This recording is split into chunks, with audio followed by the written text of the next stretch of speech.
안녕하세요, 여러분. 오늘은 논어에서 나온 계문자 342후행이라는 구절을 통해 신중하게 생각하고 행동하는 삶의 중요성에 대해 이야기해 보겠습니다.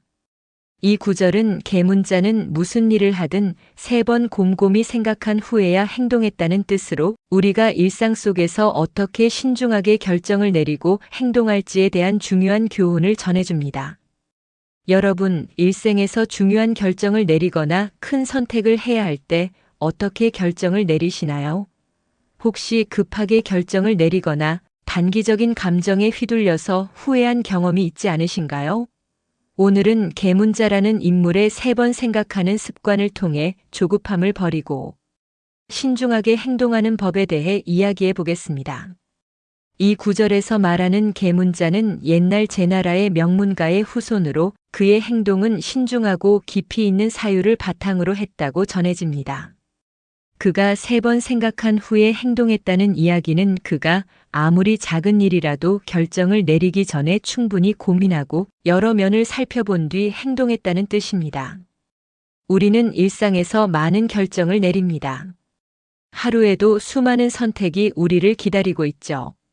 무엇을 먹을지, 어떤 일에 우선순위를 두어야 할지, 어떤 사람과 관계를 이어가야 할지, 이 모든 것은 작은 결정처럼 보이지만 결국 우리의 삶을 만들어가는 중요한 요소들입니다.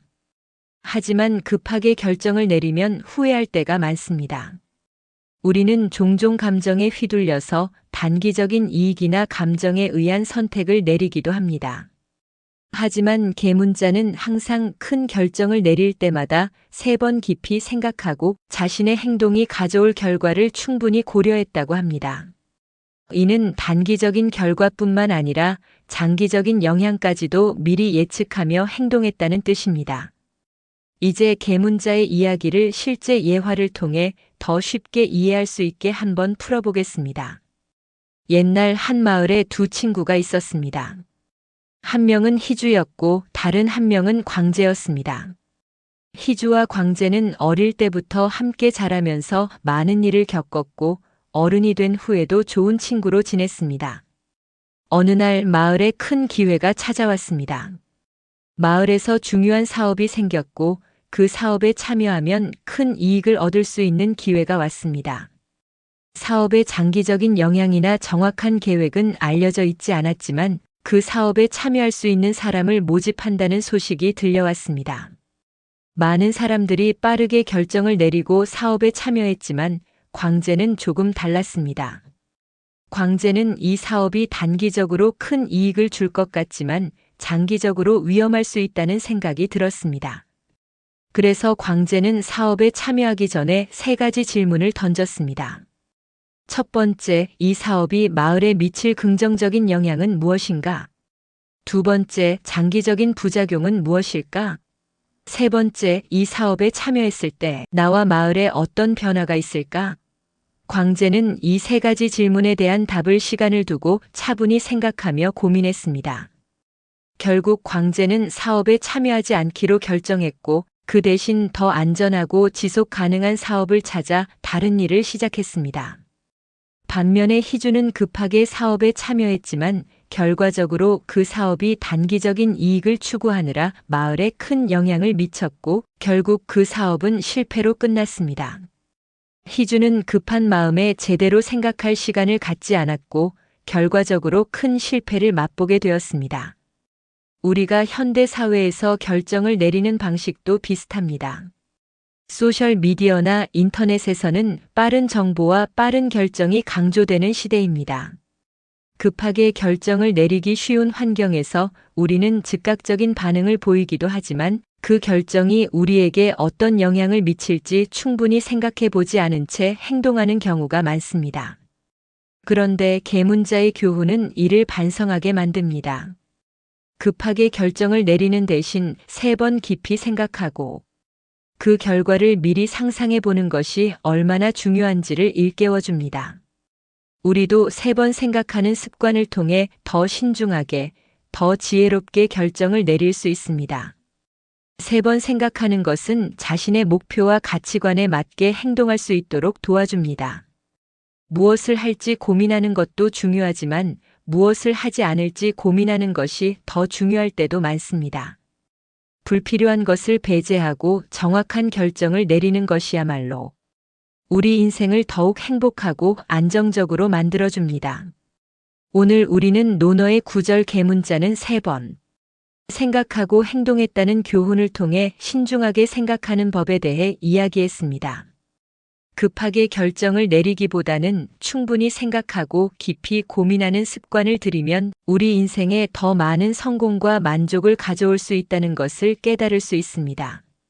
이렇게 생각을 깊이 하고 행동하는 것은 작은 일이든 큰 일이든 모두 중요합니다. 여러분도 계문자의 삶을 본받아 오늘의 선택을 더 신중하게 하고 미래를 위해 더 나은 결정을 내리시길 바랍니다.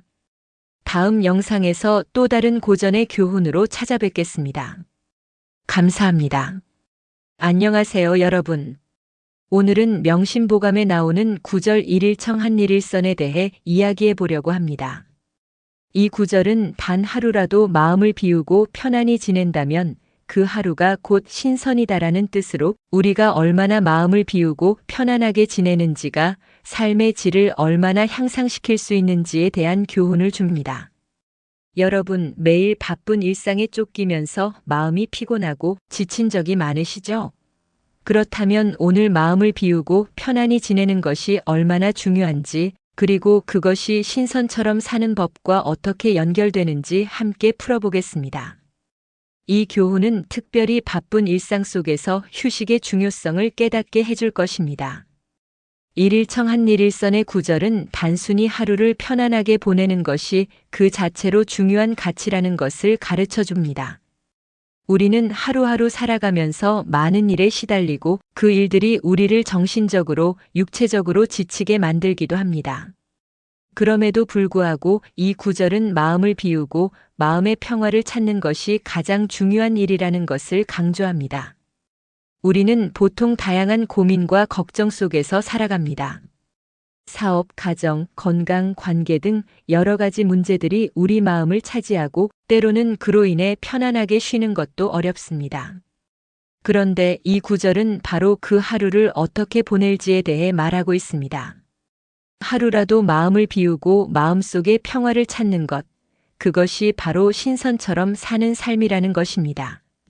이제 이 구절을 더욱 잘 이해할 수 있는 예화를 하나 들어보겠습니다. 옛날 한 마을에 두 친구가 있었습니다. 한 명은 정욱이라는 사람이고 다른 한 명은 태훈이란 사람이었습니다. 정욱과 태훈은 어릴 때부터 친한 친구였고 늘 함께 공부하고 함께 일하며 지냈습니다.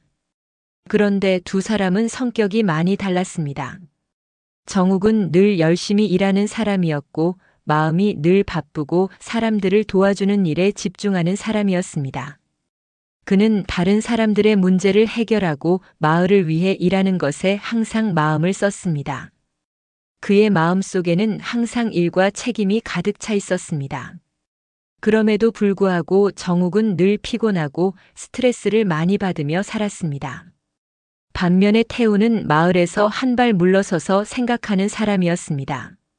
그는 자신이 할 일은 확실히 하지만 언제나 마음을 비우고 하루하루 편안하게 지내는 법을 잘 알았습니다. 그의 하루는 항상 여유가 있었고 마음의 평화를 찾는 시간을 갖는 법을 알고 있었습니다. 그는 매일 몇 분이라도 멈춰서 깊은 숨을 들이마시고 마음을 가라앉히는 시간을 가졌습니다. 어느 날 마을에 큰 문제가 생겼습니다. 마을 사람들이 모여 큰 회의를 열었고 정욱은 그 회의에서 자신의 의견을 강하게 주장하며 마을을 위한 방법을 이야기했습니다. 그 회의에서 그는 열정적으로 말을 했고 그의 의견은 모두에게 큰 영향을 미쳤습니다. 하지만 회의가 끝난 후 정욱은 매우 피곤하고 스트레스를 받은 상태였고 그의 마음은 여전히 불안한 상태였습니다. 반면에 태훈은 회의 중에 단 한마디도 하지 않았습니다. 그는 마을 사람들이 자기 의견을 말하는 동안 자신의 마음을 가라앉히고 깊은 생각을 했습니다. 그는 결정을 내리기 전에 잠시 멈추어 생각할 시간을 가졌습니다.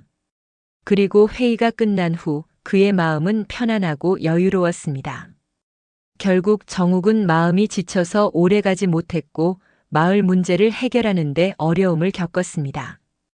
반면에 태우는 자신의 여유와 마음의 평화를 유지하며 결국 더 효율적이고 지속 가능한 방법으로 마을을 돕게 되었습니다. 이 이야기에서 중요한 점은 태운이 하루하루 편안하게 마음을 비우고 생각하며 지냈기 때문에 결국 더 좋은 결과를 얻었다는 점입니다. 단 하루라도 마음을 비우고 편안히 지내는 것이 얼마나 중요한지 이 예화는 잘 보여줍니다. 오늘날 우리는 너무 바쁘게 살아가고 마음이 늘 피곤하고 스트레스를 받는 시대에 살고 있습니다.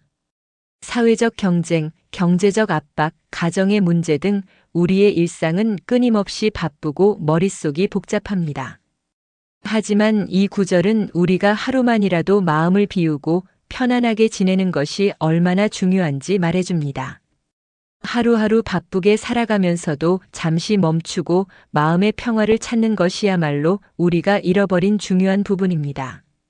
매일 작은 일들에 너무 집중하다 보면 내가 왜 이 일을 하고 있는지조차 모를 때가 있습니다. 그런데 하루라도 잠시 멈추어 생각하고 마음을 비우는 시간을 가지면 우리의 삶이 더 의미 있게 느껴질 수 있습니다. 현대 사회에서 우리는 너무 많은 정보와 일에 시달리고 있지만 잠시 멈추고 생각하는 습관을 기르면 더 나은 결정을 내리고 더 행복한 삶을 살아갈 수 있습니다. 우리가 마음의 평화를 찾는 것, 그것이 곧 신선처럼 사는 길이라는 사실을 명심해야 합니다. 오늘 우리는 일일청한 일일선이라는 구절을 통해 마음을 비우고 편안하게 지내는 것이 얼마나 중요한지에 대해 이야기했습니다. 하루라도 마음을 비우고 편안하게 지내는 것이 신선처럼 사는 삶이라는 가르침은 우리가 얼마나 여유를 가지고 살 수 있는지에 대한 중요한 교훈을 줍니다. 여러분도 하루하루 바쁘게 살아가는 중에 잠시 멈추고 마음을 비우는 시간을 가지세요. 그것이 여러분의 삶을 더 풍요롭고 행복하게 만드는 첫걸음이 될 것입니다. 그럼 다음 영상에서 또 다른 고전의 교훈을 전해드리겠습니다. 감사합니다. 안녕하세요, 여러분. 오늘은 맹자에서 나온 아주 중요한 구절을 함께 살펴보려 합니다. 바로 박호운이 오등무죄라는 구절입니다. 이 구절의 의미는 잘못이 크지 않다고 어찌 잘못이 없다고 말할 수 있겠는가? 라는 뜻인데요. 이 말은 우리가 흔히 간과하기 쉬운 작은 잘못에 대해 경각심을 갖고 그것이 큰 잘못으로 이어지지 않도록 주의하라는 교훈을 담고 있습니다. 여러분, 우리는 일상에서 자주 작은 실수나 잘못을 하곤 합니다. 그럴 때마다 별거 아니야 라고 넘기기 쉽죠. 하지만 맹자는 그 작은 잘못이 나중에는 큰 잘못으로 이어질 수 있음을 경고하고 있습니다. 오늘 이 구절을 통해 작은 잘못을 어떻게 다뤄야 할지 함께 생각해 보도록 하겠습니다.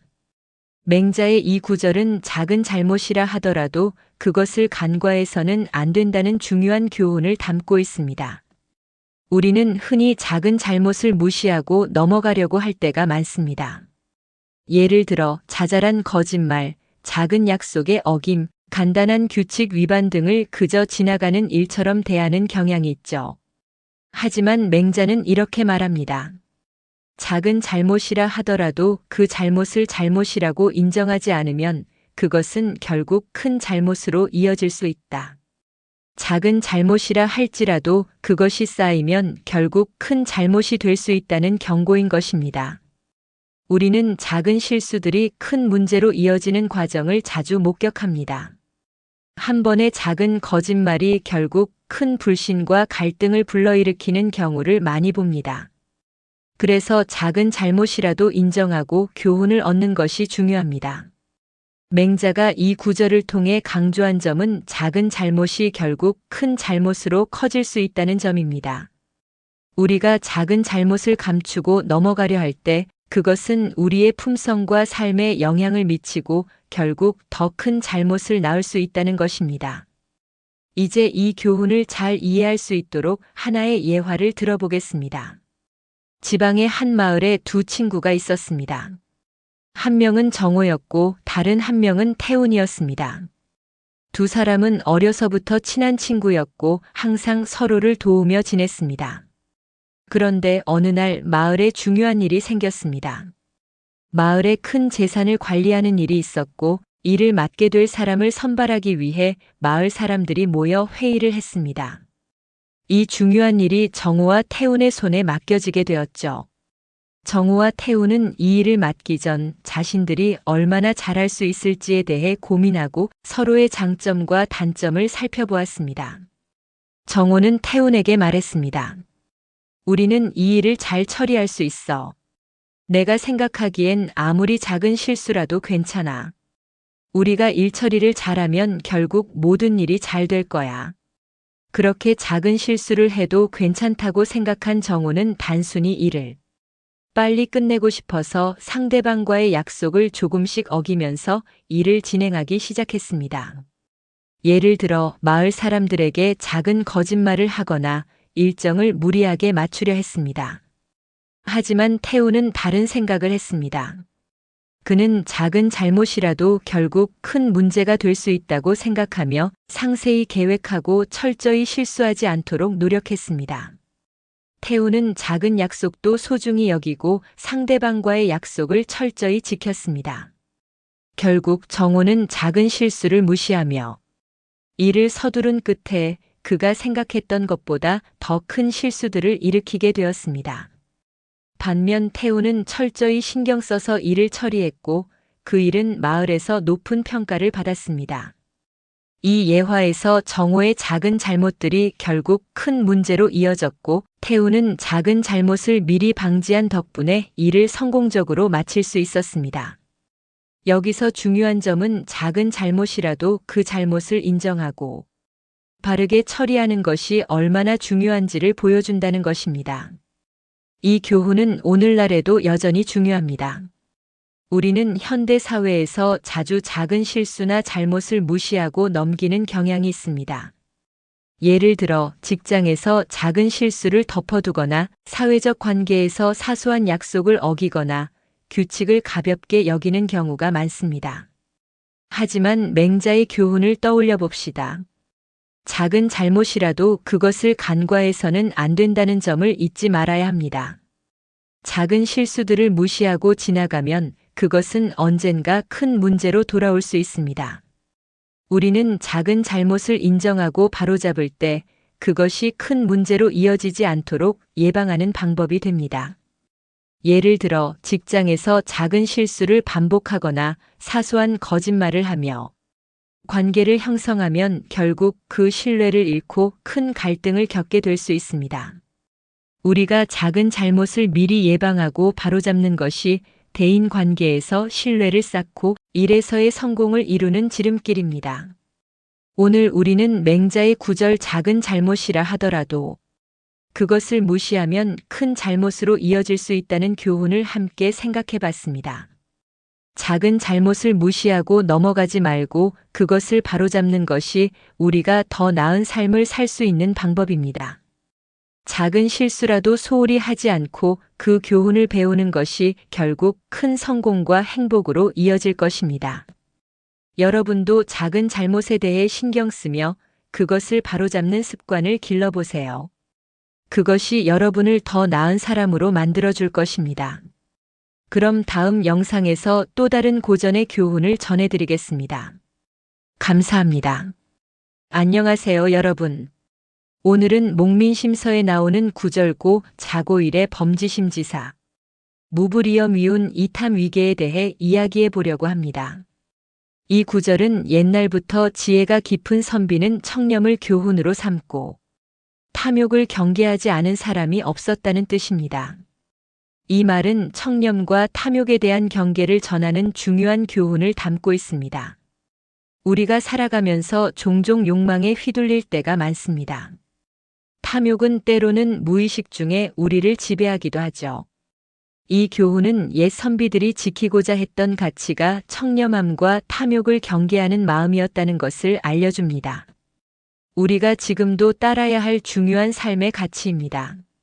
오늘은 이 교훈을 통해 청렴의 중요성과 탐욕을 경계하는 법에 대해 이야기해 보겠습니다. 그럼 시작해 볼까요? 이 구절은 목민심서에서 청렴이 옛 선비들의 가장 중요한 덕목이었다는 것을 강조합니다. 선비들은 탐욕을 경계하고 청렴한 마음을 유지하며 살아가는 것을 중요한 교훈으로 삼았습니다. 그 당시에는 선비들뿐만 아니라 모든 관리와 지도자가 따르던 중요한 가치였죠. 청렴이란 무엇일까요? 청렴은 깨끗하고 정직하며 타인의 유혹에 흔들리지 않는 품성을 말합니다. 간단히 말하면 타인의 이익을 위해 자기 이익을 희생하는 마음가짐이죠. 선비들은 정치와 사회적 책임을 다하기 위해 언제나 청렴함을 지켜야 한다고 믿었습니다. 이와 반대로 탐욕은 자신의 욕망을 채우려는 마음입니다. 탐욕이 생기면 정직하고 올바른 선택을 하기 어렵고 결국 자기 이익을 위해 남을 해치는 길로 갈 수 있습니다. 이제 이 구절이 어떻게 우리의 일상에 적용될 수 있는지 더 잘 이해하기 위해 예화를 하나 들어보겠습니다. 어느 지방 한 마을에 두 친구가 있었습니다. 한 명은 정직하고 깨끗한 성격의 민호였고 다른 한 명은 이기적이고 탐욕스러운 성격의 지훈이었습니다. 이들은 어릴 적부터 서로 친구로 지내면서 함께 많은 시간을 보냈습니다. 두 사람은 같은 마을에서 자랐고 같은 배경을 가지고 있었지만 그들의 삶은 매우 달랐습니다. 어느 날 마을에 큰 기회가 찾아왔습니다. 마을 사람들이 공동 사업을 시작할 계획을 세웠고 이를 누가 맡을지 결정하는 상황이었습니다. 큰 수익이 걸려있는 사업이었기에 누구든지 그 일을 맡고 싶어 했습니다. 마을 사람들은 정직하고 공정한 일을 할 사람을 찾기 위해 두 사람에게 기회를 주기로 했습니다. 민호는 그 일이 잘 진행되도록 최선을 다할 마음을 가지고 있었고 지훈은 수익을 자기 혼자 차지할 방법을 궁리하며 일을 맡게 되었습니다.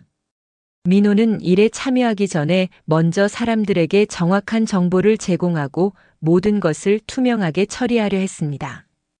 그는 남을 속이지 않고 공정한 방법으로 사업을 이끌어가는 것이 중요하다고 생각했습니다. 그는 사업의 수익을 공정하게 나누고 모든 사람들이 만족할 수 있는 방식으로 일을 진행하려 했습니다. 반면 지훈은 탐욕에 휘둘려 자신만의 이득을 추구했습니다. 그는 사업에서 얻을 수 있는 최대의 이익을 혼자 차지하려 했고 이를 위해 사람들을 속이고 자신만의 이득을 추구했습니다. 결국 지훈은 사람들을 속이고 사업을 했지만 그로 인해 사업은 실패로 끝나게 되었습니다. 그의 탐욕은 결국 그를 파멸로 이끌었고 마을 사람들로부터 신뢰를 잃게 되었습니다. 민호는 청렴한 마음으로 사업을 진행했기 때문에 마을 사람들과의 신뢰를 쌓고 사업은 성공적으로 끝마쳤습니다. 그 결과 모두가 만족하고 민호는 사람들에게 존경을 받게 되었습니다. 이 예화에서 민호는 청렴함을 바탕으로 올바른 결정을 내린 사람이었고 지훈은 탐욕에 휘둘려 결국 실패한 사람이었습니다. 작은 욕망을 참지 못하고 탐욕을 부린 것이 결국 큰 실패를 초래했다는 교훈을 주고 있습니다. 오늘날 우리는 정치, 경제, 일상생활에서 탐욕과 청렴의 차이를 쉽게 볼 수 있습니다. 정치인들, 기업인들, 심지어 일상적인 사람들까지 탐욕에 빠져 부정한 방법을 사용하는 일이 많습니다. 하지만 목민심서는 우리가 청렴함을 지키고 탐욕을 경계하는 것이 진정한 지도자와 지혜로운 사람으로 가는 길이라고 가르쳐 줍니다. 여러분, 우리는 작은 탐욕을 억제하고 청렴하게 살아가려는 노력을 해야 합니다.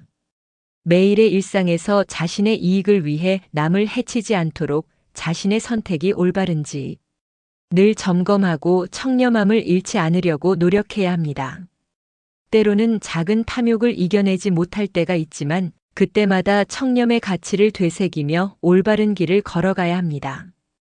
예를 들어 직장에서 작은 이익을 위해 남의 아이디어를 훔치는 것이나 가족 간의 문제에서 자기 욕망을 위해 상대방을 희생시키는 행동이 작은 탐욕에 해당합니다.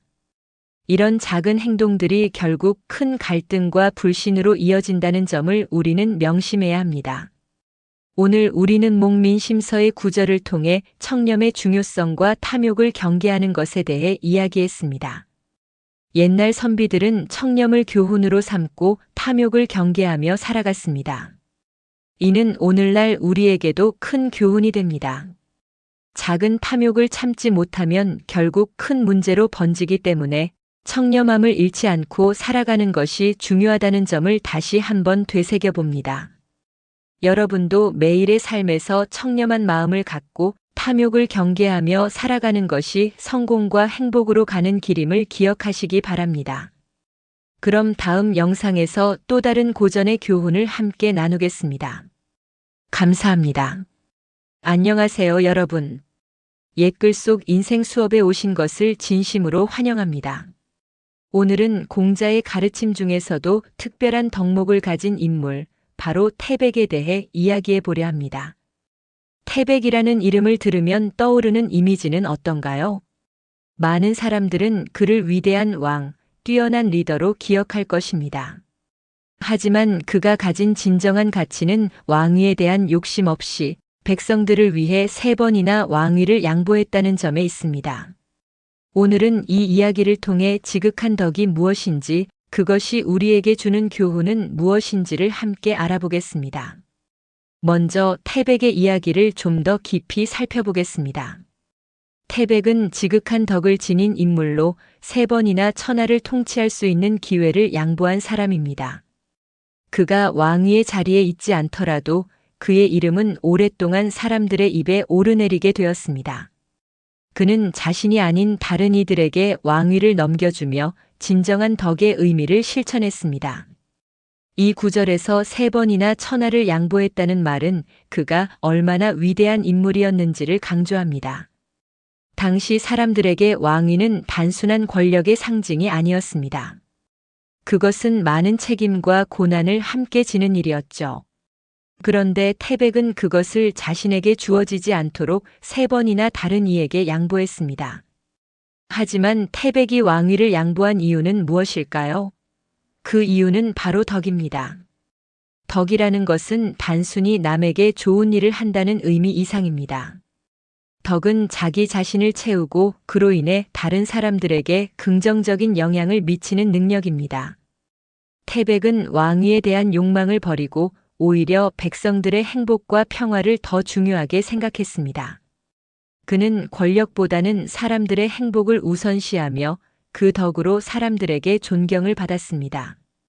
태백은 3번이나 왕위를 양보하면서 진정한 리더로서의 가치를 실현한 것입니다. 여기서 하나의 예화를 들어보겠습니다. 조선의 명장 이순신 장군을 떠올려 봅시다. 이순신 장군은 많은 전투에서 승리하며 조선을 구한 인물입니다. 그러나 그는 자신이 리더로서 모든 것을 다 차지하려고 한 적이 없습니다. 그는 항상 자신의 부하들에게 공을 돌리고 자신보다는 나라와 백성을 우선시하는 태도를 보였습니다. 이순신 장군이 남긴 나의 죽음을 슬퍼하지 말고 나라가 무너지지 않도록 하라는 말처럼 진정한 지도자는 자신을 위해 살지 않고 나라와 백성을 위한 길을 택하는 사람입니다. 이순신 장군과 태백은 비슷한 점이 많습니다. 두 사람 모두 자기 자신보다 더 큰 대의를 위해 삶을 살았다는 점에서 위대한 덕을 보였습니다. 이제 이 이야기에서 우리가 어떤 교훈을 얻을 수 있을지 생각해 봅시다. 현대 사회에서도 우리는 종종 권력과 위치를 추구하는 경향이 있습니다. 직장 내에서 혹은 사회에서 우리는 높은 직책과 권력을 손에 넣기를 원합니다. 하지만 진정한 리더십이란 태백처럼 자신보다 더 큰 가치를 위한 결정을 내릴 수 있는 능력에 있습니다. 그렇다면 우리가 현대 사회에서 실천할 수 있는 덕목은 무엇일까요? 먼저 이타적 마음을 가질 필요가 있습니다. 다른 사람의 필요를 먼저 생각하고 그것을 충족시키기 위해 노력하는 것, 그것이 진정한 덕입니다. 또한 우리가 맡고 있는 작은 역할에서부터 덕을 실천하는 것이 중요합니다. 직장에서, 가정에서, 친구들 사이에서 우리는 우리의 덕을 통해 사람들에게 좋은 영향을 미칠 수 있습니다. 권력이나 자리에 대한 집착을 버리고 진정으로 사람들을 위한 삶을 살아가는 것이 중요합니다. 오늘 우리가 함께 나눈 태백의 이야기는 단순히 옛날 이야기에 그치지 않습니다. 그것은 우리 삶의 중요한 교훈을 전하고 있습니다. 권력과 위치를 넘어 진정한 덕을 갖춘 삶이 얼마나 중요한지를 되새기게 합니다. 이제 여러분도 여러분의 삶에서 지극한 덕을 실천해 보세요. 작은 일에서부터 다른 사람을 위한 선택을 해보시길 바랍니다. 태백처럼 우리도 세상에 긍정적인 영향을 미치는 사람이 될 수 있습니다. 오늘의 영상이 여러분에게 작은 깨달음을 주었기를 바랍니다. 다음 시간에도 고전 속에서 배울 수 있는 삶의 교훈을 함께 나누도록 하겠습니다. 감사합니다. 안녕하세요, 여러분. 옛글 속 인생 수업에 오신 것을 진심으로 환영합니다. 오늘은 우리가 일상에서 흔히 겪을 수 있는 주제, 바로 남의 허물에 대한 이야기를 나누고자 합니다. 남의 허물이란 말은 누구나 한 번쯤 들어본 적이 있을 겁니다. 우리는 다른 사람의 잘못을 보고 들으면 그에 대해 이야기하고 싶은 마음이 종종 생기죠. 그런데 이런 행동이 우리에게 어떤 영향을 미칠까요? 명심보감에서는 남의 허물을 어떻게 다뤄야 하는지에 대해 중요한 가르침을 줍니다. 오늘 이야기의 주인공은 마원이라는 인물입니다. 마원이 남긴 말은 우리가 살아가는 데 있어 어떻게 말을 하고 행동해야 하는지에 대한 중요한 교훈을 전해줍니다. 그럼 마원의 가르침을 함께 살펴보겠습니다. 명심보감에 나오는 구절, 마원할 문인지 과실 여문 부모지명 이가등문 구불가언야를 한번 곱씹어 보세요. 마원은 남의 허물을 듣거든 마치 부모의 이름을 듣는 것처럼 하여 귀로 들을지언정 입으로는 말하지 말아야 한다고 말했습니다. 이 말은 우리가 타인의 실수를 어떻게 다뤄야 하는지에 대한 중요한 가르침을 줍니다. 우리는 살면서 종종 다른 사람들의 실수를 듣게 됩니다.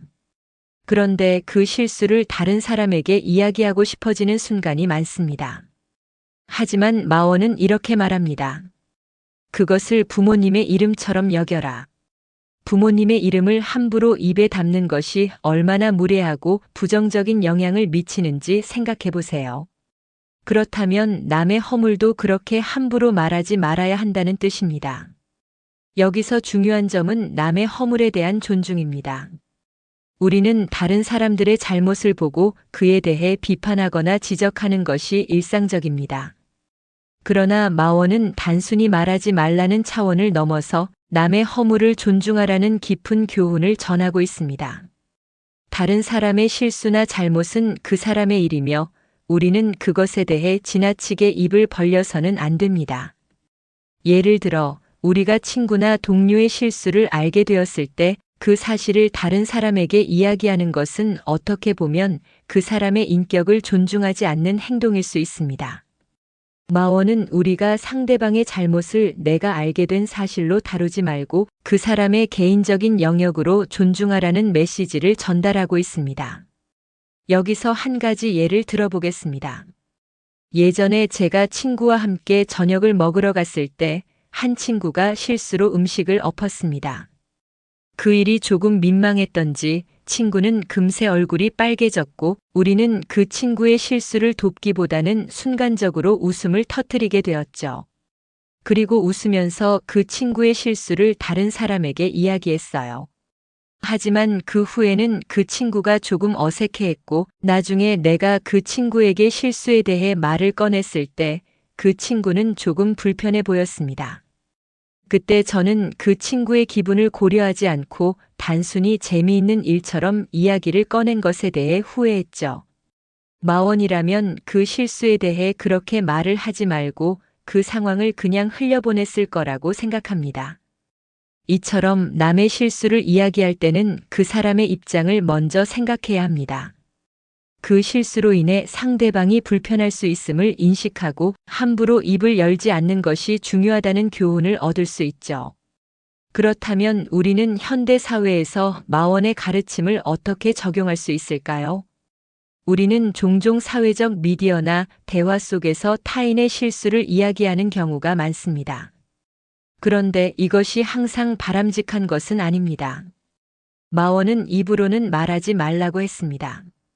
즉, 우리는 남의 허물에 대해 이야기하는 대신 그 사람을 이해하고 존중하는 태도를 가져야 한다는 것입니다. 특히 우리가 나이가 들면서 다른 사람들의 실수를 더 자주 보게 되는데, 그럴 때마다 먼저 이 일이 나와는 상관없다고 생각하며 지나가는 것이 중요합니다. 비판의 목소리보다는 이해와 배려의 목소리가 필요할 때입니다. 오늘 마원의 가르침을 통해 남의 허물을 어떻게 다뤄야 하는지에 대해 깊이 생각해 보게 되었습니다. 마원의 가르침처럼 우리는 타인의 실수나 허물을 다룰 때 존중과 배려의 마음을 잊지 말아야 합니다. 이 교훈은 단지 다른 사람을 위한 것이 아니라 우리의 마음을 더 풍요롭고 아름답게 만들어주는 길이기도 합니다. 우리가 살아가는 동안 남의 실수를 어떻게 다룰 것인지가 결국 우리의 인격을 드러내는 부분입니다. 오늘부터는 남의 허물을 듣고도 그것을 쉽게 입 밖에 내지 않고 그 사람의 입장에서 생각해보는 지혜로운 하루가 되길 바랍니다. 다음 시간에도 고전 속에서 배우는 삶의 교훈을 함께 나누겠습니다. 감사합니다. 안녕하세요, 여러분. 오늘은 맹자에서 나온 구절 부류기도 이왕자 여찬혈극 지류야에 대해 이야기하려 합니다. 이 구절은 정도를 따라 걷지 않는다는 것은 벽에 구멍을 뚫어 몰래 엿보는 짓과 다르지 않다는 뜻입니다. 이 말은 정직하고 바른 길을 가는 것이 얼마나 중요한지를 강조하는데요. 우리가 어떤 선택을 할 때 정직하고 올바른 길을 걷는 것이 얼마나 중요한지, 그리고 그렇지 않으면 어떻게 될지를 알 수 있게 해줍니다. 여러분도 한 번쯤은 그냥 조금만 다른 길을 가면 되지 않나 하는 생각을 해본 적이 있으실 거예요. 하지만 이 구절은 그 작은 일탈이 결국 큰 문제로 이어질 수 있음을 경고하는 말입니다. 오늘 이 이야기를 통해 올바른 길을 가는 것이 왜 중요한지, 그리고 작은 일탈이 큰 문제를 초래할 수 있는 이유를 함께 나누고 싶습니다. 우리는 모두 인생에서 선택의 기로에 서게 될 때가 많습니다. 정직하고 바른 길을 가는 것이 언제나 쉽지 않을 때도 있죠. 특히 조금만 쉬운 길을 가고 싶거나 작은 타협을 하고 싶을 때가 많습니다. 하지만 맹자는 정도를 따르지 않고 벽에 구멍을 뚫어 몰래 엿보는 것과 타협하는 것이 다를 바 없다고 말합니다. 정도란 무엇일까요? 정도는 올바른 길, 도덕적 기준을 뜻합니다. 맹자는 우리가 도덕적으로 바른 길을 걷지 않으면 그 길은 결국 잘못된 결과를 초래할 수 있다고 경고하는 것입니다. 마치 벽에 구멍을 뚫어 몰래 엿보는 짓처럼 자기만의 이익을 추구하는 일탈은 결국 자신과 다른 사람에게 피해를 주게 된다는 교훈을 담고 있습니다. 이 구절에서 몰래 엿보는 짓이란 정당하지 않은 방법을 써서 자신의 이익을 추구하는 행동을 의미합니다. 벽에 구멍을 뚫는 것은 정당하지 않은 방법으로 타인의 영역을 침범하는 행위이기 때문입니다. 맹자는 이와 같은 행동이 결국 자신의 삶을 복잡하게 만들고 큰 문제를 일으킨다는 점을 알려주고 있습니다. 이제 이 구절이 어떻게 우리 일상에 적용될 수 있는지 재미있는 예화를 통해 풀어보겠습니다. 옛날 한 마을에 두 친구가 있었습니다. 영수와 민수는 어릴 적부터 친구였고 서로 서로의 꿈을 응원하며 함께 자랐습니다. 영수는 정직하고 바르게 살기를 원하는 사람이었고 민수는 때때로 타협을 하는 경향이 있었습니다. 이들은 서로의 삶의 방식을 이해하면서도 약간의 차이를 보였습니다. 어느 날 마을에 큰 기회가 찾아왔습니다. 마을의 한 사업이 크게 성공할 가능성이 생겼고 이를 위해 영수와 민수는 함께 참여할 기회를 얻었습니다. 사업은 모두가 함께 하는 큰 일이었고 투명하고 공정한 방식으로 진행될 예정이었죠. 하지만 사업을 진행하는 과정에서 민수는 자신에게 유리한 방법으로 일 처리를 하려고 하며 작은 타협을 하기로 결정했습니다. 민수는 모든 일에 신경을 써야 한다는 부담감을 느끼면서 작은 실수들을 감추거나 일부를 빠르게 처리하는 방식으로 일을 해나갔습니다. 영수는 그런 방식에 반대하며 언제나 정직하고 투명하게 일을 하려고 노력했습니다. 영수는 작은 부분도 정직하게 처리했으며 진실을 숨기지 않았습니다. 하지만 민수는 결국 작은 잘못을 무시하고 몰래 일을 처리한 결과 나중에 큰 문제가 일어나게 되었습니다. 사업의 결과가 좋지 않았고 사람들로부터 신뢰를 잃게 되었습니다. 반면 영수는 늘 정직하게 행동했고 자신의 노력과 진실성 덕분에 사람들로부터 존경을 받았습니다. 이 예화에서 민수는 작은 잘못을 무시하고 타협하며 일을 했지만 결국 그 일탈이 커다란 문제로 이어졌습니다. 반면 영수는 항상 정직하게 일을 처리했기 때문에 큰 실패 없이 성공적인 결과를 얻을 수 있었습니다. 오늘날 우리가 사는 현대 사회에서 맹자의 교훈은 여전히 유효합니다. 우리는 일상에서 크고 작은 선택을 할 때 올바른 길을 따르는 것이 얼마나 중요한지를 잊기 쉽습니다. 예를 들어 직장에서 작은 이익을 위해 타협을 한다면 그것은 결국 큰 문제를 일으킬 수 있습니다.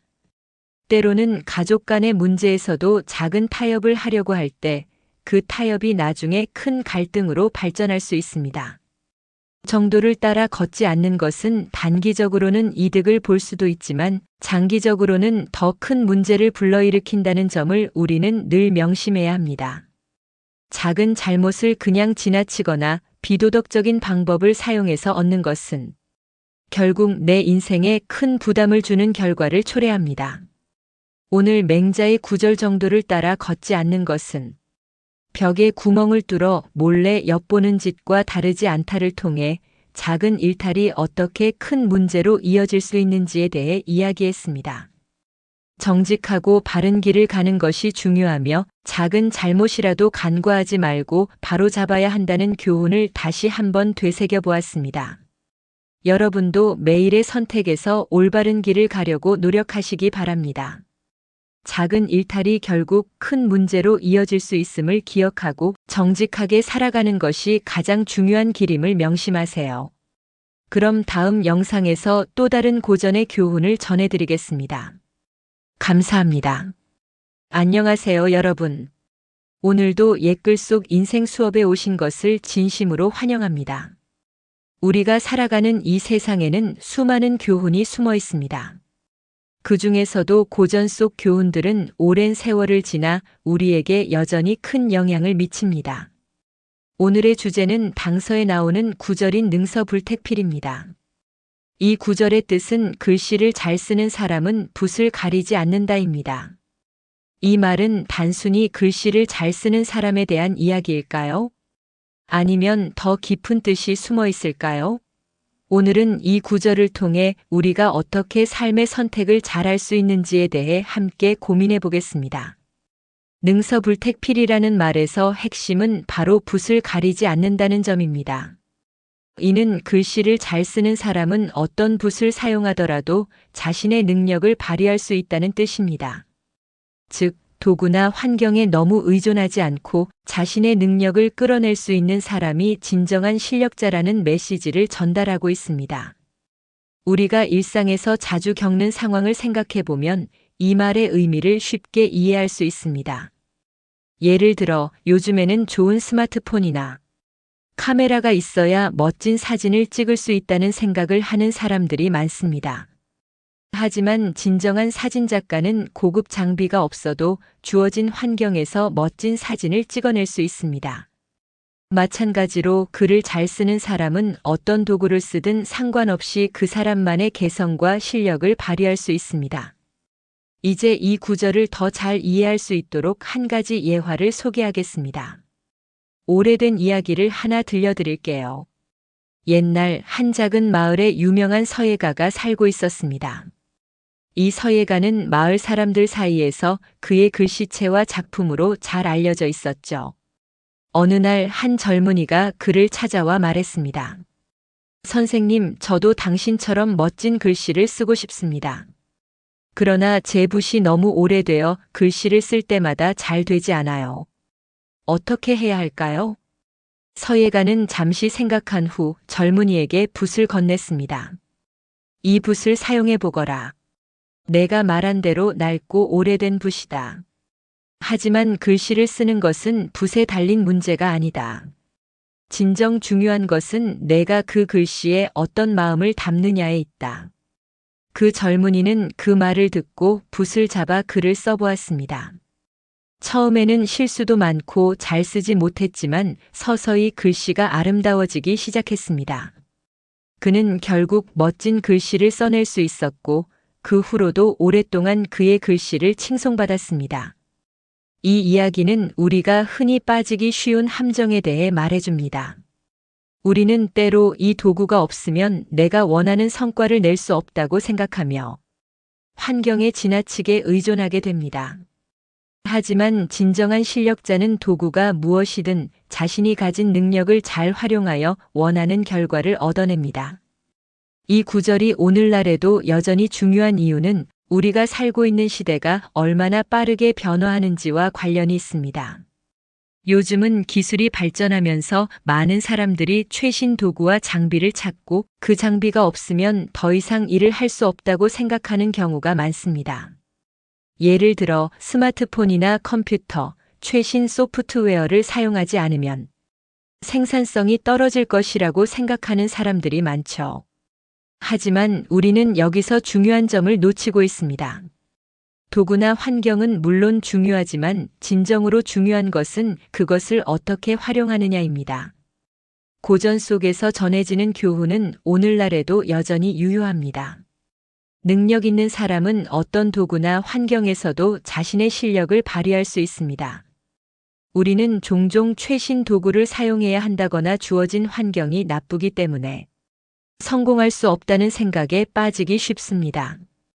그러나 능서불택필이라는 교훈을 되새기며 우리가 가지고 있는 능력과 자원을 최대로 활용해야 한다는 것을 잊지 말아야 합니다. 한 번은 유명한 영화 감독이 인터뷰에서 이런 말을 했습니다. 내가 영화를 만들 때 가장 중요한 것은 카메라나 촬영 장비가 아니라 그 장비를 어떻게 활용할 수 있느냐입니다. 그는 최신 장비가 아니더라도 영화의 분위기나 메시지를 잘 전달할 수 있는 방법을 찾았습니다. 이처럼 도구를 가리지 않고 주어진 상황에서 최선을 다하는 것이 바로 진정한 능력자라는 것입니다. 이제 우리는 능서불택필이라는 고전의 교훈이 단순한 글씨를 잘 쓰는 사람의 이야기가 아니라 우리가 일상에서 어떻게 자신의 능력을 발휘할 수 있을지에 대한 깊은 성찰을 담고 있음을 알 수 있습니다. 우리도 어떤 상황이나 도구에 의존하기보다는 지금 있는 환경에서 자신의 잠재력을 최대한 발휘하는 사람이 되어야 합니다. 여러분, 오늘부터라도 글씨를 잘 쓰는 사람은 붓을 가리지 않는다는 교훈을 마음에 새기며 주어진 상황에서 최선을 다해보세요. 그러면 어느 순간 여러분도 여러분만의 멋진 글씨를 써내려가고 있을 것입니다. 오늘의 교훈 어떻게 느끼셨나요? 여러분의 생각을 댓글로 남겨주세요. 구독과 좋아요, 알림 설정도 잊지 마시고요.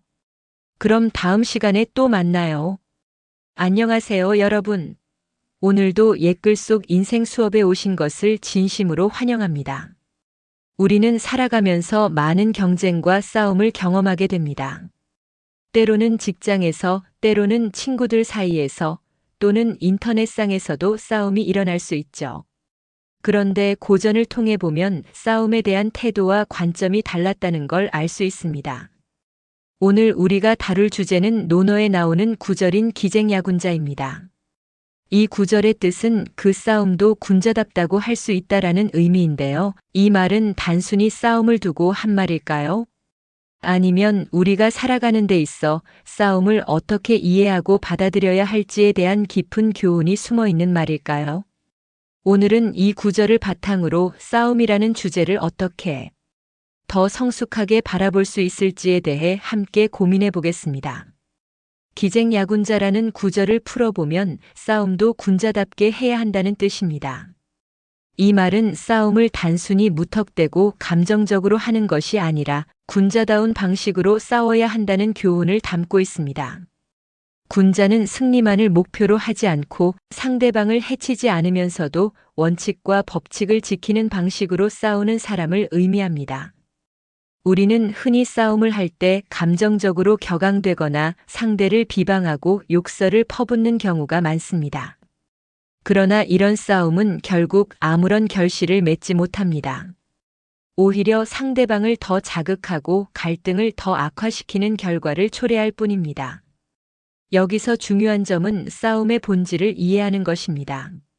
싸움의 목적은 상대를 해치는 것이 아니라 진리와 진보를 추구하고 더 나은 방향으로 나아가기 위한 과정이어야 한다는 것입니다. 그럼 어떻게 해야 싸움이 군자답게 될 수 있을까요?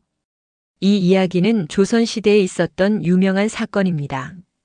한 마을에서 두 명의 선비가 서로 의견을 달리하여 싸움을 벌였어요. 첫 번째 선비는 매우 강한 성격을 가지고 있었고, 두 번째 선비는 온화하고 신중한 성격을 지닌 사람이었죠. 두 선비는 마을의 중요한 문제에 대해 의견이 달랐고, 서로의 생각을 설득하기 위해 논쟁을 시작했습니다. 첫 번째 선비는 매우 직설적이고 공격적인 방식으로 자신의 의견을 주장했습니다. 그는 상대방의 의견을 비판하고 상대방을 비하하는 발언까지 했습니다. 그러나 두 번째 선비는 그런 공격적인 태도에 휘둘리지 않았습니다. 그는 차분하게 그리고 논리적으로 자신의 의견을 풀어나갔습니다. 그는 상대를 존중하며 자신이 잘못된 부분이 있으면 그 부분을 인정했고 논리적으로 상대방의 의견을 반박했습니다. 결국 두 사람은 싸움이 아니라 서로의 의견을 이해하는 길을 찾았습니다. 그들은 그 싸움에서 서로를 해치지 않았고 오히려 더 높은 도덕적 기준으로 서로의 의견을 나누게 되었습니다. 이 예화에서 볼 수 있듯이 싸움에서 중요한 것은 감정적 충돌이 아니라 상대방을 존중하며 원칙을 지키는 태도입니다. 두 선비는 결국 싸움을 통해 서로를 더 잘 이해하게 되었고 더 높은 수준의 대화를 나누게 되었습니다. 오늘날의 우리도 마찬가지입니다. 요즘 인터넷에서는 비방, 욕설, 독설이 난무하는 경우가 많습니다. 특히 SNS나 온라인 커뮤니티에서는 자기 의견을 내세우기 위해 상대방을 공격하는 일이 빈번하죠. 이러한 싸움은 결국 서로를 더 멀어지게 만들고 아무런 결실도 맺지 못한 채 끝이 납니다. 그러나 군자답게 싸운다면 상황은 달라질 수 있습니다. 싸움의 목적이 상대방을 이기는 것이 아니라 더 나은 진리와 결과를 얻기 위한 것이라면 싸움은 우리에게 많은 교훈을 줄 수 있습니다. 우리가 싸움에서 중요한 것은 상대방을 존중하고 자신의 생각을 논리적으로 풀어내는 것입니다. 감정적으로 싸우는 것이 아니라 더 높은 도덕적 기준을 바탕으로 싸운다면 싸움은 결국 더 나은 방향으로 나아가는 계기가 될 수 있습니다. 한 번은 세계적인 기업가인 스티브 잡스와 빌 게이츠의 대립이 있었던 때가 있었습니다. 두 사람은 각자 다른 철학과 방식을 가지고 있었습니다. 스티브 잡스는 디자인과 사용자의 경험을 중요하게 생각했고, 빌 게이츠는 기술적 우수성과 효율성을 중요하게 생각했죠. 이 두 사람은 때때로 서로의 방식을 비판하고 갈등을 빚기도 했습니다. 하지만 두 사람은 결국 그 싸움을 통해 서로를 이해하고 더 나은 제품을 만들어갔습니다. 그들은 상대방을 비방하거나 욕설을 퍼붓는 방식으로 싸우지 않았습니다. 서로의 철학을 인정하며 더 나은 방향으로 나아가기 위한 싸움을 벌였기 때문에 그 싸움은 결국 인류의 기술 발전에 큰 영향을 미쳤습니다. 이 이야기는 우리가 싸움을 통해 진보하고 더 나은 결과를 만들어 나갈 수 있다는 것을 보여줍니다. 진정한 싸움은 감정적 충돌이 아니라 서로의 다른 점을 인정하고 더 나은 길을 찾아가는 과정이어야 합니다. 오늘의 교훈은 단순히 싸움을 하지 말라는 것이 아닙니다. 싸움은 누구나 겪게 되는 일이고 그 싸움에서 중요한 것은 어떻게 싸우느냐입니다. 군자답게 싸운다면 그 싸움은 결코 상대방을 해치는 일이 아니라 더 나은 진리와 결과를 얻기 위한 과정이 될 수 있습니다. 우리는 싸움을 할 때 감정에 휘둘리지 말고 더 높은 도덕적 기준을 바탕으로 싸워야 합니다. 그리고 싸움의 목적은 상대를 이기거나 해치는 것이 아니라 서로를 이해하고 더 나은 방향으로 나아가는 것이어야 한다는 것을 잊지 말아야 합니다. 여러분, 오늘의 교훈을 기억하며 싸움이 일어날 때마다 한 번 더 생각해 보세요. 그 싸움이 진정으로 군자답게 이루어질 수 있도록 더 나은 방향으로 나아가는 계기가 될 수 있도록 말이죠. 오늘의 영상이 여러분에게 작은 깨달음을 주었기를 바랍니다. 다음 시간에도 고전 속에서 배울 수 있는 삶의 교훈을 함께 나누도록 하겠습니다. 감사합니다. 안녕하세요, 여러분. 오늘도 옛글 속 인생 수업에 오신 것을 진심으로 환영합니다. 우리가 살아가면서 많은 일들에 대해 길고 짧음을 따지곤 합니다. 어떤 것은 시간이 흐르면 더 중요한 의미를 갖게 되기도 하지만 어떤 것은 결국 그 시간을 두고 다툴 가치가 없는 경우도 많죠. 오늘 우리가 살펴볼 구절은 책은담에 나오는 석화광중 갱장경단 기하광음 와우각상 교자노농 허대세계입니다. 이 구절의 뜻은 반짝하는 불빛 속에서 길고 짧음을 다툰들 그 시간이 얼마나 길겠는가. 달팽이 뿔 위에서 자웅을 겨룬들 그 세계가 얼마나 넓겠는가. 라는 의미인데요. 단순히 인생에서 다툼의 의미와 시간이 얼마나 중요한지에 대한 깊은 통찰을 제공하는 말입니다. 이 구절이 어떻게 우리의 삶과 연결될 수 있는지, 그리고 우리가 이 구절을 어떻게 적용할 수 있을지 함께 생각해 보겠습니다. 먼저 이 구절을 하나씩 풀어보겠습니다. 석화광중 갱장경단은 반짝이는 불빛 속에서 길고 짧음을 다툰다라는 뜻입니다. 여기서 석화는 돌불, 즉 순간적인 불꽃을 의미합니다. 길고 짧음을 다툰다는 말은 우리가 자주 하는 일, 이것이 더 중요하다, 이것이 더 크다라고 경쟁하고 비교하는 마음을 나타냅니다. 마치 순간의 불꽃처럼 짧은 시간 속에서 다투는 것, 그것이 진정 의미가 있을까요? 우리는 살아가면서 다양한 비교와 경쟁을 합니다. 직장에서 승진을 두고 경쟁하거나 어떤 사람은 자신의 능력과 다른 사람의 능력을 비교하며 누가 더 나은가를 따집니다. 하지만 이 모든 것이 결국 얼마나 중요한 의미를 가질까요? 그렇게 경쟁하는 시간이 정말 길게 느껴지나요? 그 순간의 비교가 지나고 나면 우리가 그만큼의 시간을 소중히 여겼는지 돌아볼 필요가 있다는 메시지입니다. 여기 한 시골 마을의 이야기가 있습니다. 마을 사람들은 매일매일 조금씩 서로 비교하고 경쟁하며 살아가고 있었습니다. 예를 들어 한 농부는 자신이 기른 콩이 더 많이 자라나기를 바랬고 또 다른 농부는 그보다 더 큰 수확을 목표로 삼았습니다.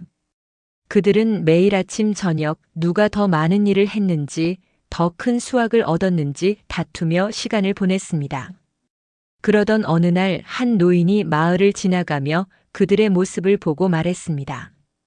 여러분, 이렇게 하루하루를 다투며 보낼 때 과연 그 경쟁이 얼마나 길고 큰 의미가 있을까요? 곧 지나갈 시간에 너무 많은 에너지를 쓰고 있지 않나요?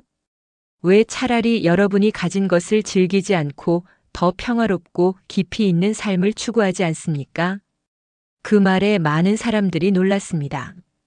결국 그들은 누가 더 큰 콩을 기르나 하는 경쟁을 내려놓고 자신이 가진 농작물과 자연을 즐기며 살아가기로 결심했습니다. 마을 사람들은 더 이상 비교와 경쟁에 의한 갈등 속에 살지 않았고 각자의 방식대로 조화롭고 평화로운 삶을 살기 시작했습니다. 이 예화는 불빛 속에서 길고 짧음을 다투는 것이 결국 얼마나 무의미할 수 있는지를 잘 보여줍니다. 우리는 경쟁의 순간에만 집중하고 그 시간이 지나면 그 경쟁이 별로 중요하지 않다는 것을 깨닫기 마련입니다. 이어서 기하광음 와우각상 교자노농 허대세계는 달팽이 뿔 위에서 자웅을 겨룬들 그 세계가 얼마나 넓겠는가? 라는 뜻입니다. 이 말은 달팽이의 뿔 위에서 자웅을 겨룬다는 것 자체가 얼마나 좁은 세계에서 일어나는 다툼인지를 나타냅니다. 달팽이의 뿔은 아주 작고 한정된 세계입니다. 그 안에서 자웅을 가린다는 것은 그 세계가 얼마나 좁고 의미 없는 다툼에 불과한지를 강조하는 말입니다.